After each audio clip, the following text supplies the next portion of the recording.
Salamat Atan TV kanalının mehriban müştaqlary. Hormatly tomoshaçylarymyz, Atan TV'de saýlanan habarlar. Habarymyzyň şuňky sanyna.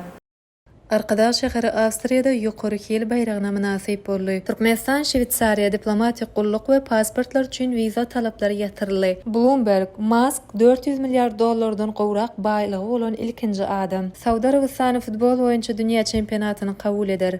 Arkadaş şäheri SQR Hilseljeş boýunça Ýewropa Jemgyýetiniň awraly Quality Choice Prize 2024 bayragyna münasip boldy. Bayrak dawarasy Wien şäheriniň meşhur Park Hotel Schönbrunn mehmanhanasyna geçirildi. Bu halkara çäre European Society for Quality Research tarapyndan gurnaly we şäher ösüşi, saglygy goraýyş hemde energiýanyň netijeligi ýaly ugurlarda ýokary hili dolandyrşyň üstünliklerini belleýär. Arkadaş şäheri Türkmenistanda ýerleşýän öňdewarjy akylly we durnukly şäher, innowasion şäher gurulşygyna we ýokary hili standartlary bolan ygyrarlygy üçin syýlanyldy. Bayrak Arkadaş şäheriniň iň täze tehnologiýalary we ekologiýa taýdan arasy usullary birleşdirip, durnukly şäherleşmäniň nusgasyny döretmekde gazanan üstünligini görkezýär. ESQR'niň Quality Choice Prize bayrak dawarasy Ýewropa, Aziýa, Amerika, Afrika we Awstraliýadan ýollaşlar ýygnaldy. Dawara gatnaşanlaryň arasynda tanymal telekeçiler, akademik hünärmenler, hil dolandyrşy boýunça hünärmenler we diplomatlar bar. Olar täze innovasiýalary we ýokary hili dolandyrş tejribelerini paýlaşmak üçin birleşdiler. Dawarada Arkadaş şäheriniň wekiliýetine Arkadaş şäheriniň gurulşy boýunça döwlet komitetining başlygy Deryagel Orazow ýollaşlyk etdi. Çäreniň çäginde maslahat hem guruldy. Şonda gatnaşan guramalary öz başlangyçlaryny tanışdyryp, halkara hyzmatdaşlar bilen hyzmatdaşlyk mümkinçiliklerini aralyp maslahatdaşdylar.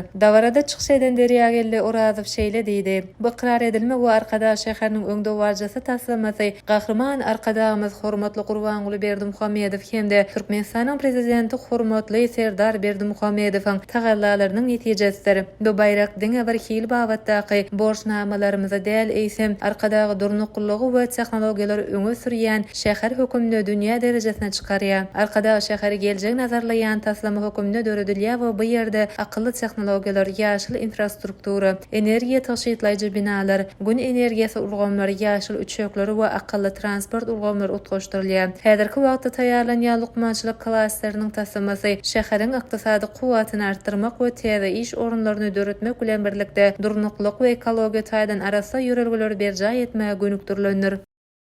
Türkmenistanyň Daşary işleri ministri Raşid Meredow halkara bir taraplyk günnüň dawralaryna gatnaşmak üçin Aşgabatda gelen Şwitsariýa Konfederasiýasynyň Türkmenistana adatyň daşary we dowluk tiýarly elçisi Thomas Tele bilen dowuşdy. Dowuşykly taraplar syýasat, diplomatik, sowda, ykdysady, medeni we sanperer urlarda iki ýurduň arasynda hyzmatdaşlygyň geljegi uly urlaryny gözden geçirdiler. Gepleşiklerden soň iki taraplaryň resmi namalary gol çekildi. Ýagny Türkmenistanyň hökümeti bilen Şwitsariýa federal geňeşiniň arasynda diplomatik we gulluk pasportlary bolanlar üçin viza talaplaryny özara ýatyrmak baradaky şertnama. Şeýle hem Türkmenistan hökümeti bilen Şwitsariýanyň federal geňeşiniň arasynda ruhsatsyz ýaşaýan adamlaryň gaýtadan kabul edilmegi hakynda şertnama gol çekildi.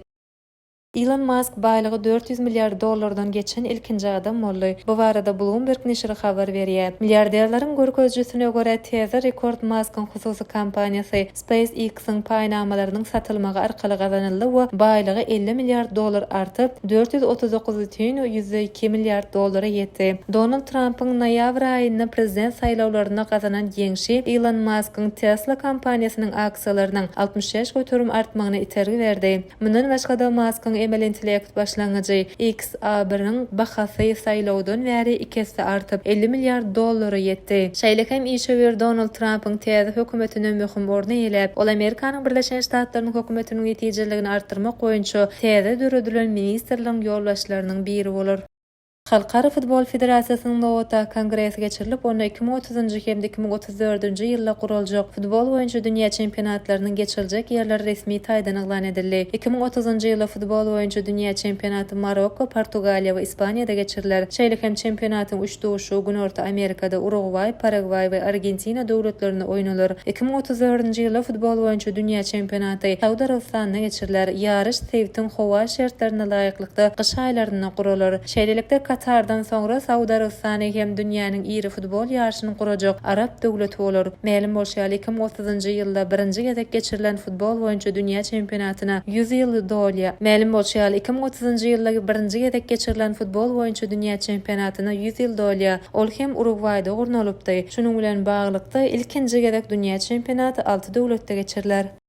Ine mehriban müştoklar, ata watan TV-de saýlanan habarlar gepleşigimiziň şuňky sanyna size ýetirmek isleýän habarlaryňyz şulardan ibaret. Gepleşigimiziň ilki sanyna görüşýänçek, hoş sag bolun.